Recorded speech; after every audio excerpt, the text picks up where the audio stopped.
جی ناظرین، جس طرح ہمارے ایک دوست اور بھی آئے ہیں، ان سے پوچھنے ہیں کہ آپ لوگوں کا آنے کا مقصد کیا ہے، اور جس طرح کہ اسے عمران خان کل انہوں نے بتایا تھا کہ میں آؤں گا اور اپنی پیشگی کروں گا، پیشگی دوں گا، لیکن حاضری ہوگی، لیکن جس طرح پولیس نے صبح ہوتے ہی لوگوں کو گاڑیوں میں ڈال کے وینیں بھر بھر کے لے کے جا رہے تھے، تو یہ کہ انتقامی کارروائی کہ کیا یہ گرفتاری ہو رہی ہے یا ان کی ادھر پیشگی ہو رہی ہے، اس پہ آپ کا کیا خیالات اظہار ہوں گے؟ جی پہلے تو بہت بہت شکریہ CID نیوز کا۔ میں یہ کہنا چاہتا ہوں کہ یہ جو پولیس ہے، جو ریاست ہے، یہ ان کی کمزوری ہے کہ جو لوگوں کو اٹھا رہے ہیں، لے کے جا رہے ہیں۔ نظریہ عمران خان نے قائم کر دیا ہے، پاکستان کی عوام جاگ چکی ہے۔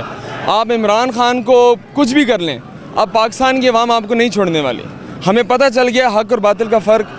آپ لوگوں نے جوڈیشری خریدی، آپ لوگوں نے سیاستدان خریدے، آپ لوگوں کے ساتھ اسٹیبلشمنٹ ہے، تب بھی آج اس روڈ پہ خان کا نظریہ جو پاکستان کو آزاد کرنے کا نظریہ ہے، 70 سال سے ہم نے اس غلامی میں زندگی گزاری، اب ہم تھک چکے ہیں۔ میں ایک پریویلیج خاندان سے آتا ہوں، میرے پاس گھر بھی ہے، گاڑی بھی ہے، سب کچھ ہے، مگر پھر بھی ہم لوگ اس محرومی سے تنگ آ چکے ہیں۔ پاکستان سے باہر آپ جاتے ہیں تو آپ کا نام بدنام ہے۔ ان لوگوں نے ہمارا منہ پہ کالک مل دیا ہے، اور یہ لوگ ڈیزرو کرتے ہیں کہ ان کو ان کے عوانوں سے گھسیٹ کے باہر نکالا جائے۔ ابھی we are being polite, the nation, the people of Pakistan are being polite. It's a direct message to all the people in the power کہ یہ ابھی جو عوام کی طاقت آپ دیکھ رہے ہیں، یہ ہمارا پولائٹنس ہے، ہمارا بیہیویئر جو ہے، یہ ہمارا ریئیکشن ہے، آپ کے ایکشن پہ ہمارا ریئیکشن ہے۔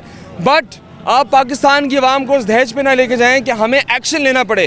The day Pakistan people will decide to take action on the time, date and place of our choosing, then you will not have the space and time to run۔ یہ پاکستانی عوام کو آپ اس نہج پہ نہ لے کے جائیں۔ آپ لوگوں کے سسٹمز فیل کر چکے ہیں۔ 70 سال سے ہم نے باریاں لگا کر حکومتیں کی ہیں۔ کیا کیا آپ نے؟ روڈیں بنانے اور یہ میٹرو بنانے سے، یہ تو چھوٹی جو CDA ہوتے ہیں یا GDA ہوتے ہیں، یہ ان کا کام ہوتا ہے۔